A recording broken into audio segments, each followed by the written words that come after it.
Welcome to the Alcohol Addiction Podcast. My name is Lee Davey. I'm not an alcoholic. I refuse to be anonymous. I'm someone that doesn't drink alcohol and spend every waking moment of my life helping other people do the same. Like right now, I am going to do a solo episode back to the good old monologue days because I haven't pulled my finger out of my buttocks and got a guest. We've got a lot of guests in the pipeline, but we haven't been chasing them up very well. I've been very busy moving over to Los Angeles. That's no excuse. So I need to give you some content. So I'm going to do a monologue episode.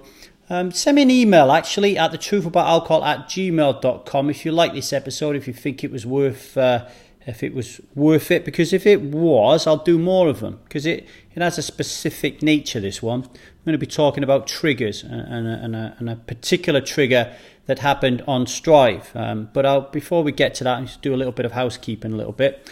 On Sunday, the 1st of September, we changed at Strive. We became the new Strive. What does that mean? Well, it just means that we started to charge people £40 a month for a monthly subscription. Before you go, fucking hell, £40 a month, this is daylight robbery. Well, it's not really, is it? 40 quid is nothing. I mean, what did I do the other day? I took a £25 Starbucks card for the week. Gone in a week. What's that? £100 on coffee and tea. So £40 I think is very, very reasonable myself. But it is an amount that makes you think about your future. It makes you think about, well, do I really want to be committing myself to Strive? Because it's 40 quid a month, right? I can, buy whatever I want. I can buy, I don't know. I haven't bought drink for so long. 4 bottles of wine? I don't know. So it is an investment. It's really important. And the reason that we did it is because we were not getting enough people taking our experiences, the taster and the intensive. The taster was £100, the intensive was £1,000. We weren't getting enough people through there taking them, and I think it was the money that was the problem. Now you can come into Strive, you can join for £40 a month. You can take a look at all the quality work we have here, and if you like it, you can continue paying your £40 a month. If you don't like it, you can bugger off and disappear, and that way you're able to look at what was ostensibly £1,000 experience. You can look at it for 40 quid and see what you think about it. It was a difficult transition because there was a few of our core members who decided they didn't want to pay the £40, so they couldn't remain a member of Strive. I'll always be indebted to them for growing Strive. I love all of them. I think I'm hoping that some of them in the future will come back and realise that Strive is not a place where we simply help people to stop drinking alcohol, to quit alcohol. We're a place that creates people who don't drink alcohol, and I think that's a very different thing. I think this is a lifetime gig. I think that rather than be a place where we say to people, oh, this is where you go to make friends, this is where you go to belong, this is where you go to create deep, meaningful relationships, that we actually create them on Strive, right? And for me, deep, meaningful relationships, they're for life. They're not like, you don't want to get rid of those things. So Strive is for life. So I'm hoping some of those people come back and realise that. That'll be pretty cool. New Strive. If you want to join for £40 a month, you get access to the taster, get access to the intensive. We're always going to continue to create value in terms of coaching products all the time. We're hoping to get more people in doing coaching products, not just myself. We got John and Vinny. If you've listened to Alcohol Addiction Podcast regularly, you'll know John was on here, has been a previous guest, so is Vinny. John's going to be doing some group coaching for free on anxiety. Vinny's going to be doing some group coaching for free on trauma. All right, so they're going to be the residential Strive coaches, and we'll hopefully build upon that as we go forward. We're also going to have 4 ambassadors, Nikki, Laurie, Craig and Stella. Just want to say thank you very much, you 4, for standing up and saying, yeah, I am going to be a Strive ambassador. So sort of, mate, the work that goes into being an ambassador and the commitment that goes into it is vital for Strive to exist. So thanks for those 4 lovely people. And then moving forward, we're going to try and have a ratio of 1 ambassador to 10 Strivers. And every single one of those ambassadors, they started out as a Striver. And that's the way that we want to do things moving forward, okay? So we're going to have online group meetings. We're going to try to create more live group meetings. It's a brilliant place to be. So if you want to come, go over to thetruthaboutalcohol.co.uk and you'll be able to sign up there, okay? I want to say happy birthday to Lisa. I won't tell you what her age is, but she's had a wonderful... she's been a real integral part of Strive, and Lisa's one of the people who's decided to not leave permanently, but have a little break. And she says she's going to come back when she's ready. And I hope that's not too long, because we love her, and she's done a lot of work helping a lot of people. But happy birthday, Lisa. Finally, if you want to watch the Alcohol Addiction podcast and not just listen to it, then go to our YouTube channel. Just Google Lee Davey YouTube and you'll be able to watch this. A beautiful, pristine, chiseled jaw talking to a lot of other people who are not as good looking as me. You just check it out, leedavidyoutube.com, get over to it. So now we're going to get into this. Right, at Strive, we have a forum, and part of that forum is the trigger category. Now, what is a trigger? So a trigger is, let's say you're someone who has decided to try to not drink alcohol, right? So you decided you're not going to drink alcohol anymore. You do really well. You've gone for 7 days. You haven't really thought about it. You're banging. You think you've cracked it. And on Saturday night, your mate asks you to go to the pub. And you think, well, I can nail this. I've been listening to Lee's podcast. I know alcohol has no value, that alcoholism is an invisible, violent, dominant belief system. I've got this. So you go out to the pub on Saturday night and all your mates start taking the piss, they start ridiculing you, and all of a sudden the resistance starts popping up in your mind and you start thinking about having a drink, right? You feel a real urge to have a drink. That is a trigger. It's an example of a trigger, okay? And if we didn't have triggers, then giving up drinking would be a piece of cake. It's the triggers that is the issue. That is the problem, right? And this is the reason why we have to change our belief system around alcohol and understand that alcoholism is an invisible, violent, dominant belief system. That allows us to become trigger-free because it removes the essence of value, right? So whenever you're having a trigger, you're thinking to yourself that alcohol has value. All right. So the way that we deal with this at Strive is we encourage people every time they have a trigger to go onto Strive into the trigger category and answer 11 questions, right? And these questions are describe the trigger in brief. What time is it? What day was it? Where was I when I had the trigger? What was I doing before the trigger? Who was I with? How was I feeling emotionally? What perceived value did I believe alcohol would provide at this moment? Why is that perceived value an illusion? What could I do differently? And how do you feel now? Okay. And the reason to put these triggers out there is because by the time you've got to Strive and you start doing the work at Strive and you've gone a couple of days without drinking, there is no alcohol left in your body, right? There is no biological addiction alcohol. It's all psychological, okay? You think that alcohol has value, ergo, therefore it does, right? So the way that we try to break this down is by isolating individual triggers and then really running those triggers through the lens of rationality and logic, whilst respecting and understanding that emotions has a massive, massive impact on the trigger. Probably 95% of the reason that we drink is emotions. We don't lose fact of the emotions, and we try to respond to these trigger posts with a good slavering of empathy. But ultimately, it's about putting your decision under a microscope so you can see where the truths and the lies are within the statements that resistance has been throwing up in order for you to have a drink, right? So we had one this week from Kim, okay? So I'm going to go through it briefly and then I'm going to dissect it a little bit and tell you what I think about it. So Kim was at the races, all right? She was at the races, working behind a bar, serving drinks, okay? So she's someone that doesn't drink alcohol. She'd been doing the work at Strive for a long time, and then she decided to go to the races, working behind a bar, serving drinks to help fundraise for a volunteer group that she was a member of, okay? She was serving mostly beers, didn't feel like there was an effect on her at all. However, and she hadn't been triggered for a couple of months prior to taking on this role as an emergency bar staff for a volunteer group. And she says that the trigger came when someone asked if she had any sparkling wine, right? Sparkling white. And she didn't think there would be any because usually the wine selection is limited at this race meet. So she opened the fridge door to check anyway, and she was surprised that there was a few bottles of expensive sparkling wine there. She was a little bit taken back, right? And then she said that all of a sudden this feeling swept over her that she would like to have a drink of this sparkling wine. So much so that she even considered taking a bottle and going to hide and having a drink. Eventually, she pulls herself together. She tells the other people that she's working with, the other bar staff, that she needs to leave, and then she goes home. Okay, she didn't drink when she went home, and she kind of brushed it off as a non-declarative memory, right? Like just this hardwire, a part of her neurological system that just automatically says have a drink when you see wine, because that's what she's done for the majority of her life. But subconsciously, the thought stayed with her, and then she drank a week or so later on. Okay, so that's what she was saying.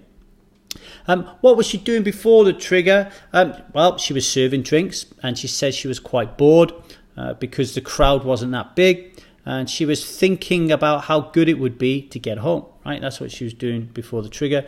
She was with a couple of other ladies who was working behind the bar. How was she feeling emotionally? She said she was feeling restless. She was bored. She didn't want to be there, and she was a little bit irritated by one of the women that she was working with, who was a bit of a pain in the arse, right? When asked what perceived value did she believe that alcohol would have in the moment when she had the trigger, she said the perception in the moment was it would be nice just to have one, right? It would be nice just to have one glass of wine. She felt that all the other ladies were drinking very responsibly, and then the old questions start coming up from the resistance is, well, if everybody else can drink responsibly, why can't I just have one, right? She thought that it would taste nice and it would help her relax in a social environment, which she was very uncomfortable being in, okay, because she was the only one not drinking. She also believed it would enhance her enjoyment and she wouldn't feel as isolated. When I asked, well, why is that perceived value an illusion? Okay, she says that it's an illusion because there's no such thing as one drink. She would have enough to drink, knowing that she could drive home without being over limit. But once she got home, she knew that she would drink and drink and drink. Okay, and then she would be on that terrible path. So it's an illusion of think I can only just have one drink and I'll be okay, right? Also, the illusion that it would make me feel relaxed and comfortable wouldn't be true, she says. Perhaps right at the beginning I would kid myself that was the case, but once I drank the drink I would feel that I'd made a huge mistake, that it wasn't for me, and I would realise that the environment and the people hadn't changed just because I was drinking a poison. I would also only serve to increase my feelings of isolation. Okay, what could she have done differently? She answers, I could have not volunteered to work in a bar, right? I could have said I wasn't available to do it, and from now on, she said that's something I'm not going to do. She also says I could have set some boundaries instead of people pleasing, being too cocky about being able to handle the situation. How do you feel now? Kim says I did end up drinking about a week later, but the initial trigger was that moment with the sparkling wine champagne, right? When she came home after the event, she couldn't really remember feeling much of anything, but thinks she just filed it away, and she didn't really do enough work focusing on the actual trigger to dispel the illusion after the event. And even though she didn't drink, she now sees that she should have posted in triggers straight away, which she didn't do. And now, first thing I want to say is, amazing for Kim to post on triggers and to share this, and equally amazing for her to allow us to share it to the wider group as a learning point. The trigger category at Strive is one of the most underused and I wouldn't say it's undervalued, but underused areas, and the most important, in my opinion. And the reason it is underused is because it is very difficult once you have been someone who doesn't drink alcohol for a prolonged period of time, to then drink and then publicly reveal so-called weaknesses or leaks in your system or your emotional state or your person. You have to be very vulnerable and comfortable with vulnerability. You have to be very courageous and very brave to put this out there and say, hey, this is how I feel. I feel ashamed. I feel guilty. I feel angry. I feel lonely. I feel isolated. I feel stupid. I feel ridiculous. I feel like I've let people down. That's tough to do. It's very, very tough to do. It's even tougher to do if I'm asking you to do it again and again and again and again, right? So like posting once is all right, but let's say you post once and then we go through a lot of work together and you feel like, yeah, I get it now, but then you do it again the next week. So now you have to post again and do it again the next week. It reminds me a little bit of when I was teaching my boy to ride a bike when he was a nipper. He fell off so many times, and at the end he just said, "Oh, fuck this! I don't want to ride a bike anymore. I don't want to do it." And sometimes that can happen in Strive. People leave, like, I don't want to do this work. It's too much. Like it's my ego can't withstand it. My status is dropping too much. Right? All those kind of things that make us run away from being vulnerable. And this is where the work of Brené Brown comes in. And he's exceptionally important. And if you listen to Strive podcast, I would highly recommend that you listen to everything that Brené Brown writes and apply it to your journey to be someone who doesn't drink alcohol. Okay, so had Kim left this race meet and then came straight to Strive and posted straight away in Triggers and answered these 11 questions, and then had a dialogue with the strivers about what to do next, or listen to some pointers or some advice, or got their old cogs whirring about how to think about things, then the likelihood that the resistance, the almost like, let's say resistance is taking the role of Sisyphus, right? This guy who's like continually having to push his boulder up this hill for eternity. Then all of a sudden, like, this ball just starts rolling because resistance has cut his legs off. You know what I mean? It's like posting on Triggers really strengthens. It's like we all get behind Sisyphus and we all kind of help him push the ball up to stop it just rolling away. Because what happens is slowly over time, you'll find that like Triggers, they slowly build up over time. And this fuck it attitude kind of is built up over time, right? It happens, obviously. You're like, fuck it, I want to drink, you just go and have alcohol. But if you've been at Strive for a long time, invariably what happens is a seed will be sown and it will germinate over time through a lack of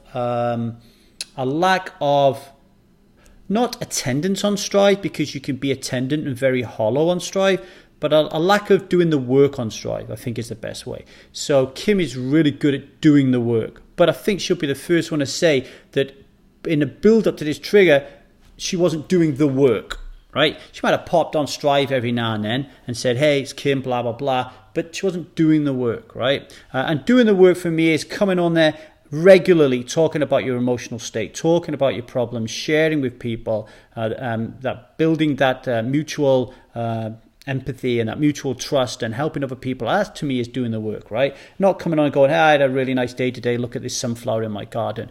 That is also an important part of Strive, because we're building relationships and talking, but it's not necessarily doing the work, okay?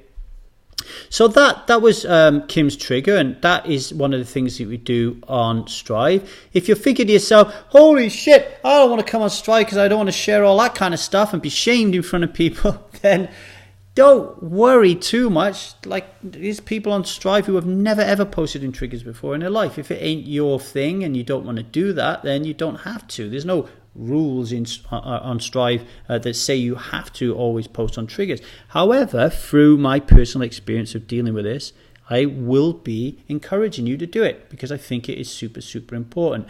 Not just super important that you go through the process of writing down your triggers, right? It's the process of what's underneath that, right? It's the process of learning to experience the pain and suffering of vulnerability, learning the pain and suffering of revealing your shame, learning the pain and suffering of sharing your guilt, right? And the benefits of taking on personal responsibility and collective responsibility, right? And not letting yourself down, not letting other people down, that, all that kind of accountability. I think it's hugely important in order for you to become someone who doesn't drink alcohol. And I'm not talking about just the alcohol bit here. I'm talking about if you're regularly posting in triggers and you're getting to the bottom of these things and you're having a philosophical and sometimes scientific debate with people over why you're drinking, that is going to enhance you as a person. It will make you a better wife, a better husband, better mother, better father, better friend, better worker, right? It's bound to, because you're learning to think,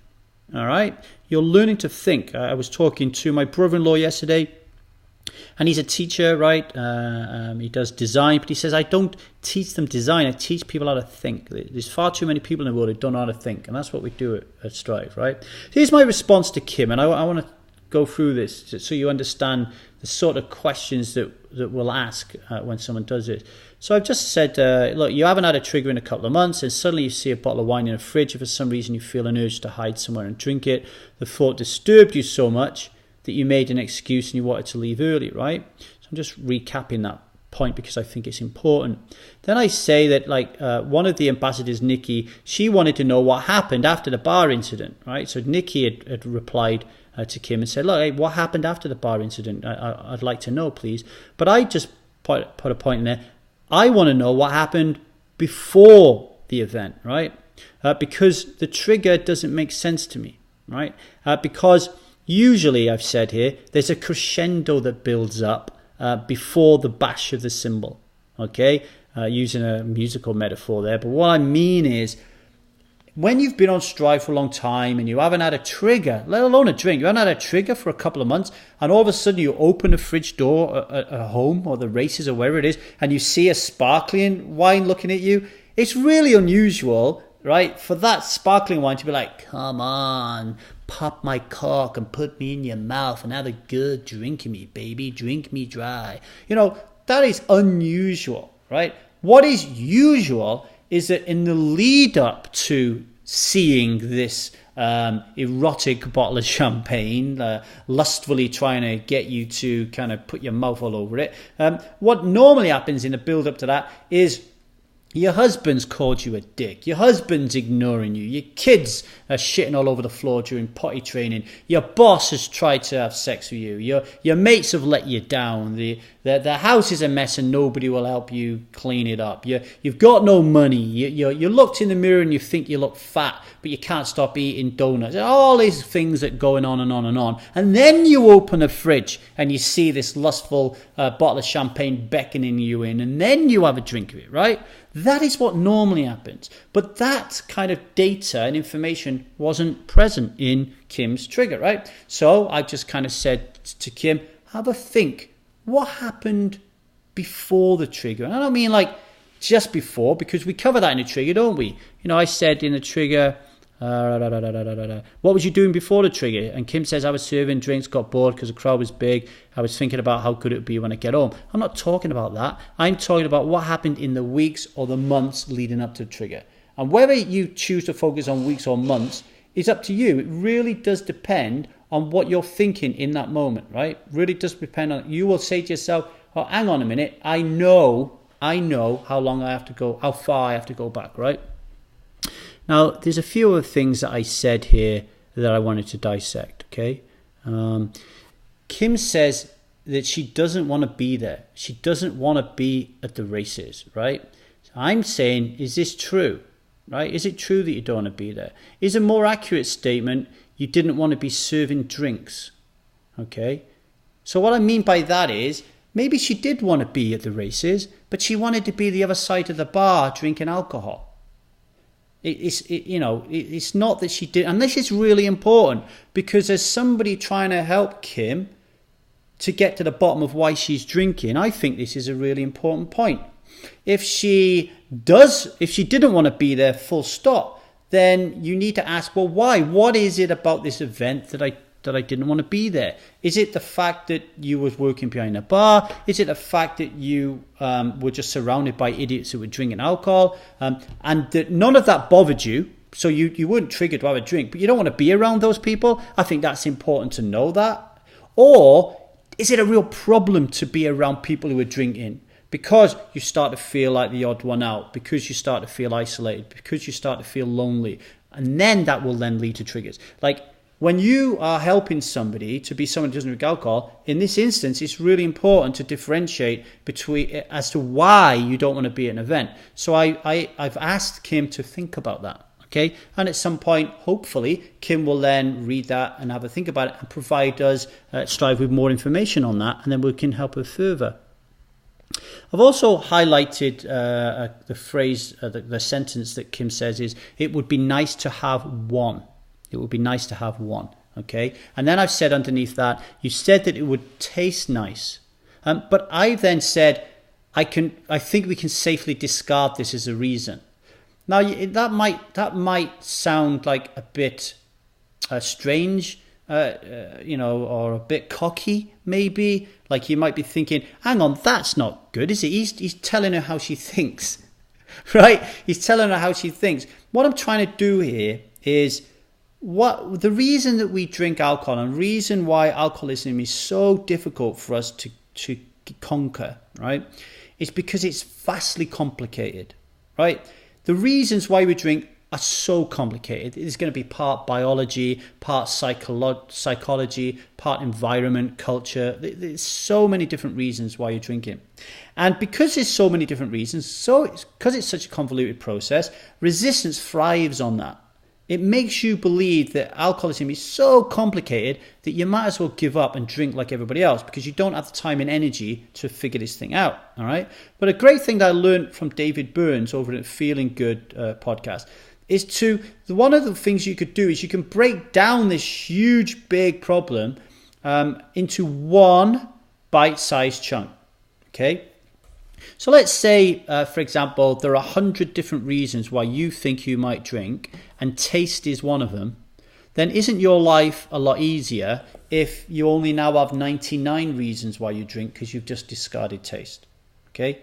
And what I mean by this is, at Strive, there is nobody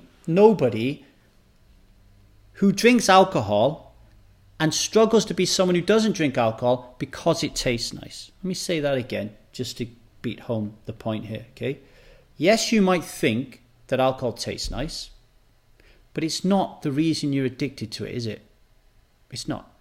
So if we could get a magic wand and we could cure your issues with social isolation, if we could cure your need to fit in, if we could cure your pain, if we could cure your need to numb and all these different things, would you still be coming to Strive? Would you still be paying £40 a month for me to help you because it tastes nice? Like, would you be writing in triggers going, oh my God, I drank again yesterday. I just can't stop drinking because it tastes so nice. Well, no, of course not. That is not the reason that you're addicted to alcohol. It has nothing to do with it. It's a red herring. It's another kind of mine. It's another landmine that resistance throws in there to blow you up, right? So I'm not beating about the bush here because I know, because I've had so many people come through Strive and I helped so many people that nobody drinks alcohol purely because they like the taste of it, and that is why they can't stop, right? It's not the reason. So I've said let's discard this as a reason. Okay, because as I've said many times before, nobody's on Strive because they're addicted to alcohol because it tastes nice. You could have likely tasted many things that day that tasted equally as nice or better. So unless you want to debate this one some more, I think we could drop this as an issue, right? I'm doing that because I think it will help Kim, because she'll then be able to go, yeah, I think Lee's right here. It's not. I didn't look at that bottle of wine and go, oh, wow, that would taste nice. Yeah, I did, but that's not the reason why I then drank later, right? I haven't got an issue with taste. So let's just knock that out of the way a minute. Now we're that much closer to getting to the root cause of the problem or problems, right? Because we've just cut away a bit of the hedge, so to speak. There's a big hedge in the way of us and reaching our goal of being someone that doesn't have alcohol, and we just chopped a big slice of it off. I've also highlighted here, it would taste nice and help me relax in a social environment which I felt uncomfortable in, being the only one not drinking. So I've highlighted that. And then I've asked, were the women you were serving with drinking? So she wasn't working behind the bar on her own. Were the women with her drinking? Is it that these women you're referring to, is it these women you're referring to when you talk about the environment being uncomfortable? Or are you talking about the race meat in general? Okay, so I've asked, let me say that again. Were the women you were working with drinking? And is it these women you're referring to when you're saying about the environment is uncomfortable? Or are you talking about the race meat in general? What I'm doing there again is I'm trying to get Kim to be more laser-like focused on what the actual problem is, right? Because quite clearly here, she said, it would taste nice and help me relax in a social environment, which I felt uncomfortable because I'm the only one not drinking. So we're getting to the crux of the issue, which is, I don't fit in here, right? I don't fit in here. So where is it that you don't fit in? What is the trigger here? Is it the fact that you're a race meat and that everybody's getting fucked off their tits that is the problem? Or is it because you're with these 3 women who are drinking next to you? What's going on here? Because typically, if you think about it, if you're at a big race meet and you're the only one not drinking, anyone who's been to the races will know that it's a massive piss up, right? So if you go to races and you're the only one not drinking, it's unusual for anybody, especially if you're serving behind a bar, it will be unusual for anybody coming up to have a drink to be making you feel like, ashamed of being someone who doesn't drink alcohol. However, if you're working behind a bar with 3 people, more intimate, and those people are asking you if you want a drink of alcohol and you'll say no, now you may feel socially isolated within that smaller group.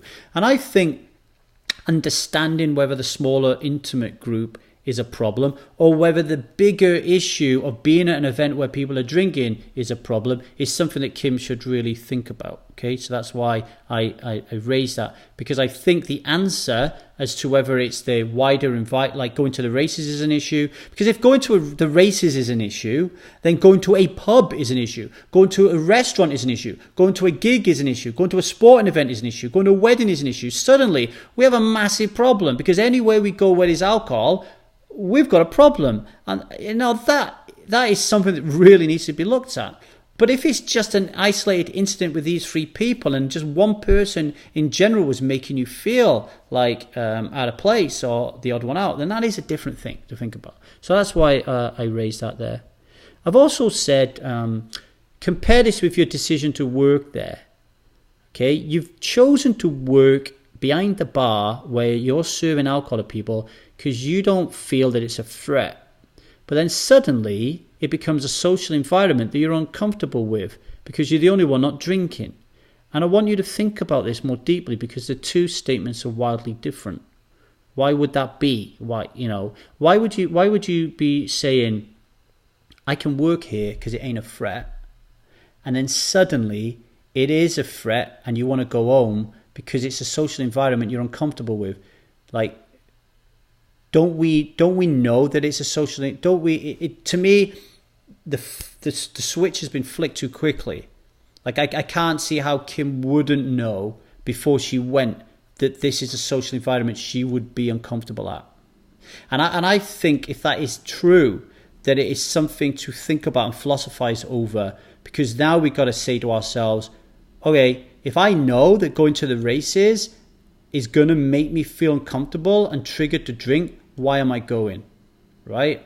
And the answer to that question is getting closer to the reason why you're drinking, far closer than I'm drinking because it tastes great, right? Far closer, right? So that is why I'm asking it. Is there something else hidden there? Allowing Kim to think about it and then to talk a little bit more about it. Not like, okay, with the taste, I thrusted it upon it, didn't I? And just said, hey, this is the way you're thinking. But here I'm kind of saying, have a think about it yourself, right? So, at Strive, we can... The other thing is, well, it's really important. So, really important. We do color code personality testing at Strive, right?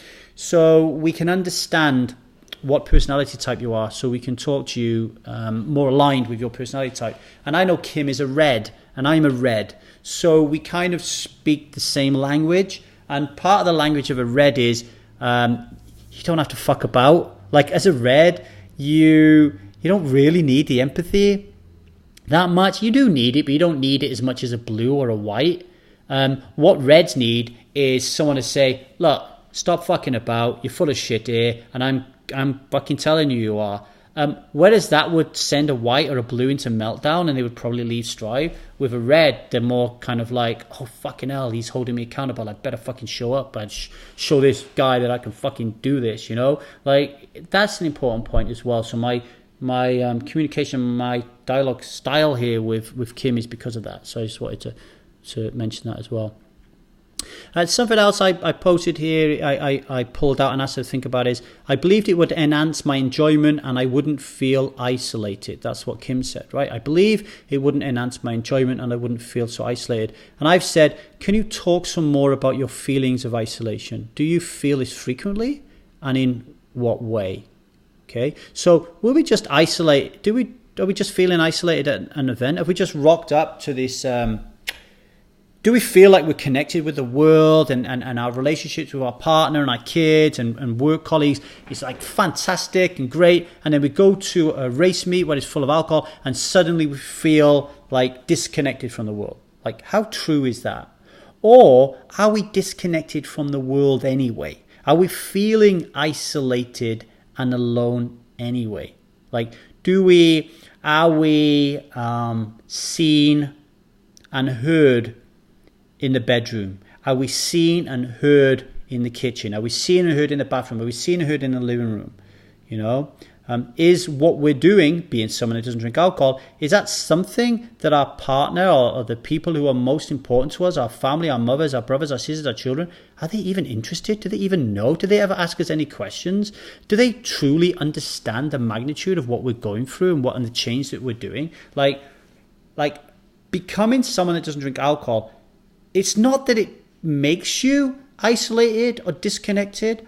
It reveals that you were isolated and disconnected. That's a very important distinction to make, right? So we're just asking Kim here, hey, think about this a little bit more. Was you just isolated at the event, or have you been feeling that way anyway? Because I guarantee you, if you're a human being that is feeling isolated and disconnected from the world, and you have been turning to alcohol to numb that issue, the feelings that come up there, you are going to be triggered all the time if you're not working on that, if you're not doing something about that, if you're not fixing that, you're going to be a prime risk to drink, right? So that is a super important question. Also, I highlighted here a sentence that Kim said was, it is an illusion because there's no such thing as one drink. It's an illusion because there's no such thing as one drink. I've said, well, there is such a thing, had she had that sparkling wine, then that would have been her one drink, right? Can you share how that one drink would have felt? And then juxtapose that feeling against the feeling you have now because you did have a drink. Like, which one is stronger? So I'm interested in, I've got a bottle of lime water in front of me. If that was alcohol now and I drunk it consciously, how would it make me feel? If I drunk it consciously and wrote down and had to score it out of 10, with 10 being it tastes like fucking nectar from the gods, and 1, it tastes like piss, right? Where would it be? Now, if I drank that drink very mindfully, it's going to be very, very unusual for anyone who loves alcohol to be pitching that anywhere above the 8, 9, 10 range, right? It's going to be a bit lower than that. That's my experience dealing with people, right? I mean, when I drank again, after 3 years of not drinking, and I questioned myself on it, every time I asked myself, what does it taste like? I was down by the 1. It tastes like shit. Like, I'm drinking it for different reasons, right? But where is the value here in having this drink? Not just in how it tastes, but how are you feeling? You get so many people, don't you? They say, oh, that first drink, the burning sensation down the throat, the elevated heartbeat, the flushed face, that feeling of, oh, I could do anything in the world. It's almost like someone's describing an orgasm. And I don't know about you, but I drank for the better part of 3 decades, and I never once had a drink of alcohol and thought that. Like, if anything, I had a drink of alcohol and I winced and thought, fuck, ugh, I need someone else with that to take off the edge. Not the edge of a buzz, but the edge of the taste. And then, like, after I got through the first pint, I'm so busy either, getting excited about having the next pint or worrying about drinking the next pint because I'm in a round and I'm not keeping up, that I'm no way am I really focusing on the pint, right? Like, this kind of like belief that the first drink is like so orgasmically great, in my opinion, it's a lie constructed by resistance to keep you hooked, right? It is a lie. It doesn't exist, right? We've been telling ourselves for so long that this first drink is so orgasmic that to turn around now and say that it isn't makes you look like a fucking idiot. And the resistance tells you that because nobody wants to look like a fucking idiot, right? But I don't believe that it's true at all. But let's say you think it is.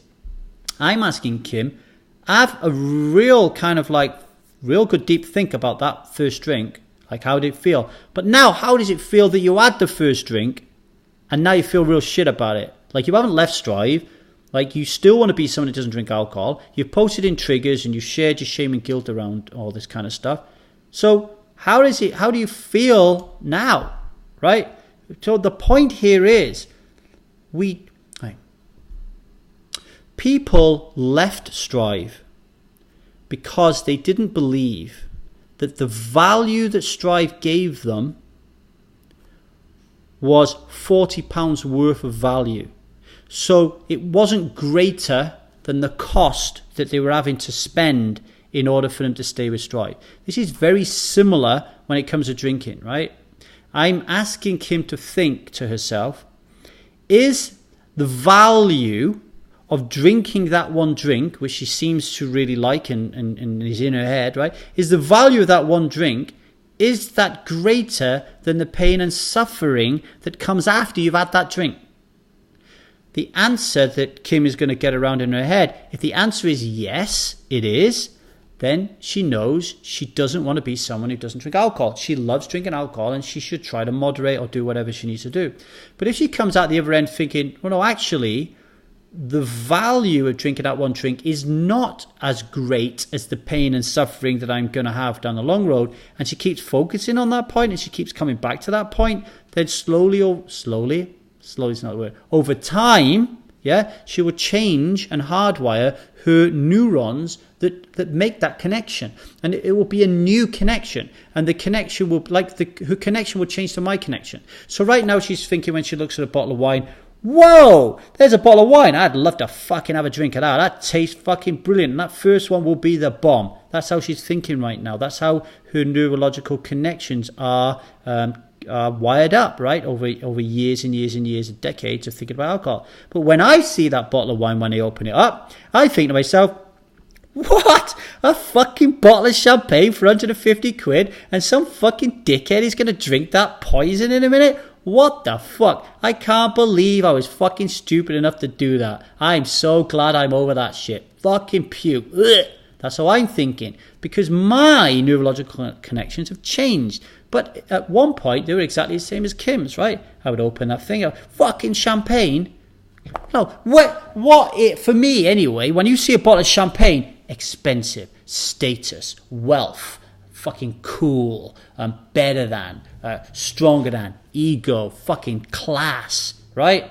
Now, if you're red like me, who've got a big ego and that fitting in and having a fixed mindset and wanting to be better than and always like trying to strive for perfectionism, fucking champagne is right down your alley, right? So my memories when it came to champagne were probably like Kim's. It was like, fucking hell, I want to drink that, the bubbles and all that kind of shit is there, right?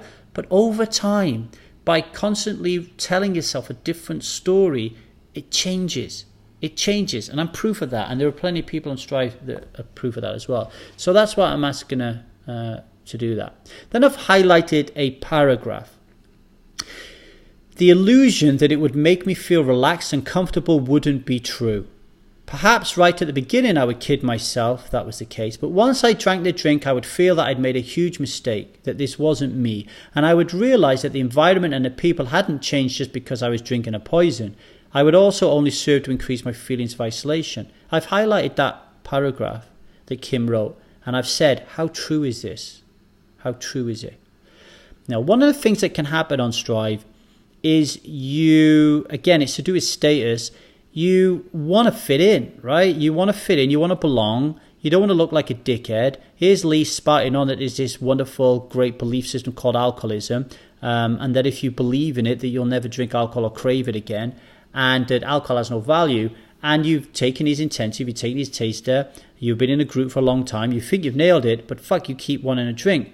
So obviously am I fucking stupid? Am I just not getting this? Like, fucking, what is going on? So there's the resistance will get you to almost like convince yourself of some untruths. Now, in a way, this isn't bad, because faking it until you make it is a known strategy, right? Part of our invisible, violent, dominant belief system philosophy, faking it until you make it, is obviously a big part of that. So it's not like the be all or the end all, but you do have to be very aware about whether or not you're consciously faking it till you make it, or the resistance is at work creating some untruths, right? So I've asked, how true is this statement? I wanted to, it's like a bolt, it's like a bullet. I wanted to feel that and go, whoa, what does he mean? How true is this? I wanted to question it. Did this paragraph come from Kim, or did it come from Kim's resistance, right? Because, I've wrote here, you believe drinking that wine will make you more relaxed and help you fit in. But isn't it then true that had you drank, that would have happened? Let me say that again. Kim believes that if she drinks the wine or the champagne or whatever, it's going to make her more relaxed and help her fit in. But isn't it true that will happen? If she thinks that's going to happen, won't that happen? Right? So then I'm saying, well, if that's true, maybe a paragraph makes sense in a greater context. Maybe over a period of weeks or months, you realize that this paragraph is true, right? But not in the moment when you're actually drinking. So what I'm saying is, if she is 6 months down the line and she's looking at this trigger, then she could say, well, this illusion, it's the illusion that it would make me feel relaxed and comfortable wouldn't be true. Perhaps right at the beginning, I would kid myself that this was the case, but once I drank the drink, I would feel that I'd made a huge mistake, that it wasn't me. She can see all that in hindsight, but at the time she's drinking, she needs to accept, I think, that, hey, I actually drank this alcohol because I wanted to feel relaxed and because I wanted to fit in, right? Now, she didn't drink it at the time, so we don't really know if she did feel relaxed or she would have felt relaxed or fitted in. And if you're listening to this, Kim, that's an important thing to think about, right? Because if we allow the resistance to tell us that, to create our illusions for us and our perceptions of value and to spot our red herrings, we're going to be completely off base here, right? I think it's much better to be truthful and honest and authentic, okay? For Kim to turn around and say, actually, it was true that I felt relaxed in the moment and it did help me fit in, because now we know where our issues are. We need to help Kim to understand that fitting in is the direct opposite of belonging, and that we want to help Kim to see that because we want to help Kim to belong and feel like she belongs. And then we need to understand why she's not belonging, and we need to kind of create action plans to help her to feel like she belongs. And also, I think once she feels like she belongs, wherever, in whatever context that is, then she'll feel more relaxed, and then she'll be okay being at an event, right? That is where you have to, do this work, I think. So that is why I want to ask her, like, how true is this statement in the moment? Don't just say, actually, it's like Lee's asked me, where is the perception of value is an illusion. I need to find it. Like, if you can't find it, then just write it that you can't find it, that you actually did find it was value, and then let us go for it after that. Okay. What could I have done differently? Section. Kim's wrote, I could not have volunteered to work in a bar, right?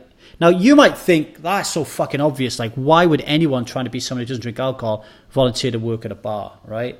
Like, it's so obvious. I don't want to focus on the obviousness of it, but I've said to Kim, could you ever see me volunteering to work at a bar? Lee Davey. Could you ever see Lee Davey volunteering to serve alcohol drinks to people? And then I've asked her, what is the difference between you and me? So I would never, ever, ever in a million fucking years of Sundays ever volunteer to work at a bar. Ever, ever, ever. Even if it was to fucking save starving people in Africa. I would never volunteer to work at a bar. Kim did. Why? What's the difference? I think there's a very, very important lesson there, right? And then I've said about people pleasing. How often does people pleasing show up in Kim's life? Do we have any examples? Please, Kim, give us some more examples of where people pleasing shows up in your life so we can find the crux of the issue about people pleasing. Because people pleasing is about fitting in, and fitting in is a direct opposite to belonging, and we want to belong. And then finally, boundaries. Like Kim mentions boundaries. What are her boundaries? So a good, strong boundary would be, hang on, you want me to go and volunteer at a race meet and serve alcohol? You do realize I don't drink alcohol, right? Like, there's a boundary right there. Do they know that Kim doesn't drink alcohol? If they do they know how important it is that Kim doesn't drink alcohol? Do they know that Kim's a member of Strive? Do they know that Kim wants to be a role model to help other people not drink alcohol? These are boundaries, right? I think these are boundaries. So I think these are really important things for Kim to work at. And then I said, now the work starts, Kim. So you don't just post in triggers and hope that, miraculous thing happens. You post in triggers. You don't just post in there and leave it go. You don't just post in there and if nobody like me comments, just let it go. You post and then you dissect the fuck out of it until you get to the bottom of why you're drinking alcohol. I hope that was really useful for you. If you've enjoyed it, please email me at trooperalcohol.co.uk. I'll speak to the strivers and I'll ask them for their permission to do some more of these when we don't have any guests on the show. If you want to join Strive and get this help that I'm showing you now, it's £40 a month. Like I said, go to trooperalcohol.co.uk and sign up. If you want to watch me talking about this instead of listening to me, go to our YouTube channel. Just Google Lee Davey YouTube and you'll find me. All right, without further ado, I'm going to shut the hell up. Thank you, Kim, for posting in triggers and being a valued member of Strive. Really appreciate it. Love you tons. And until next week, take care.